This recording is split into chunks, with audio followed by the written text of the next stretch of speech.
এরে যুবক আল্লাহর গোলাম,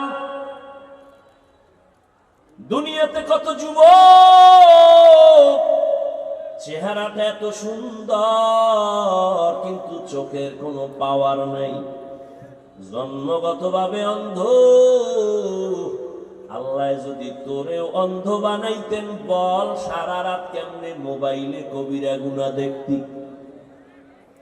সারাটা রাত মোবাইল হাতে নিয়ে কবিরা গুনাহ দেখে কাটাইয়া চেহারাটা নষ্ট করে ফেলেছে রে যুবক। এমন একটা সময় আসবে শুয়া শুয়া কান্না করবি, চোখের পানি মুছার মতো আপন কাউরে ভাবি না। সময় থাকতে দেখবি চোখের পাওয়ার নাই, সময় থাকতে দেখবি হাতের শক্তি নাই। এই মোবাইলে সারা রাত গুনাহ করেছো, মা জানে না, বাবা জানে না, আল্লাহ জানেনি। এই মোবাইলের গুনাহের কারণে তোমার মাথা ব্যথা বেড়ে গেছে, হাড় দুর্বল হতে চলছে, তোমার চোখের পাওয়ার কমতেছে, তোমার মাথা বুকে ব্যথা বাড়তেছে। এই মোবাইলের কারণে তোমার লেখাপড়া ধ্বংস, চরিত্র ধ্বংস।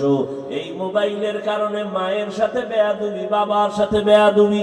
এই মোবাইলের কারণে তোমার কলিজার শিক্ষকের সাথে বেয়াদবি। মনে হয় জানো তুমি জিন্দা থাকিয়াও তোমার মরার হালাত হয়ে গেছে। রাস্তায় অনেক সময় দেখি ল্যাংটা পাগল আরবিতে কথা কয়, ইংলিশে কথা বলে। চিন্তা করলাম পাগল আবার ইংলিশ বলে কেন, আরবি বলে কেন? বহুদিন চিন্তার পরে জবাব পেয়ে গেলাম। এই যুবক সন্তানটা হয়তো মাদ্রাসার ভালো ছাত্র ছিল, বেয়াদবি করার কারণে পাগল হয়ে গেছে। এই ছেলেটা স্কুলের ভালো ছাত্র ছিল, বেয়াদবি করার কারণে রাস্তার পাগল হয়ে গেছে। এজন্য যুবক বাবারা, ভালো হইতে বহু সময়ের প্রয়োজন, কপাল ফুটতে একটা সেকেন্ড লাগে না রে বাবা। এমন ডাক্তার হইও না যে তাসমিনার মতো জুতার বাড়ি খেয়ে পালানো লাগবে। এমন ইঞ্জিনিয়ার হয়ে লাভ নাই। লেখাপড়া বাদ দিয়া রিক্সা চালাও, জীবনটা ভালো থাকবে। ভালো করে বুঝো, বুদ্ধি দিয়া গেলাম।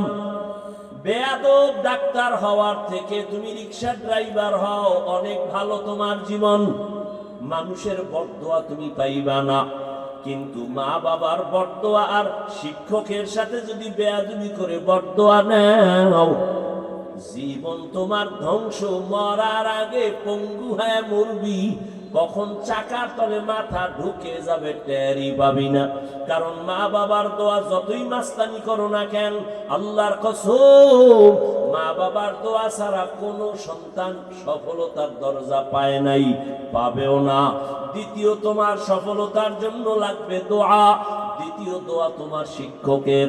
আমি হাফিজুর রহমানকে আমার আব্বা আম্মা চোখের পানি দিয়া দোয়া করেছেন, কিন্তু এই চেয়ারে বসিয়া বয়ান করাটা আমার আব্বা শিখান নাই, আমার আম্মা শিখান নাই।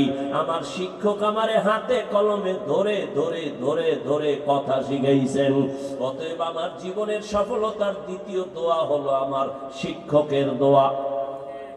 তৃতীয় আমার ওলামায়ে কেরাম মুরব্বিদের দোয়া। তাদের দোয়া যেমন চূড়ান্ত সফলতা, বিপরীতে তাদের বরদোয়াটাও তোমার জীবনের জন্য আগুন। মা বাবার বরদোয়া আগুন, শিক্ষকের বরদোয়া আগুন, ওলামায়ে কেরামের বরদোয়াটাও আগুন। ও যুবক, জীবনে পারলে মা বাবার দোয়া নিও, যদি নাও পারো ওয়াদা করো, শপথ করো, অঙ্গীকার করো, বেয়াদবি করে বরদোয়া নিবা না। যদি পারো শিক্ষকের দোয়া নিবা, যদি নাও পারো অঙ্গীকার করো, শপথ করো, কোনোদিন শিক্ষকের সাথে বেয়াদবি করে বরদোয়াটা নিবা না। দোয়া নিতে না পারলেও কি নিবা না? বরদোয়া। দোয়া না নিলেও তোমার ক্ষতি নাই, কিন্তু বরদোয়া নিলে মরার আগে মরে যাবে। লিখে রাখ, রসুলের হাদিস।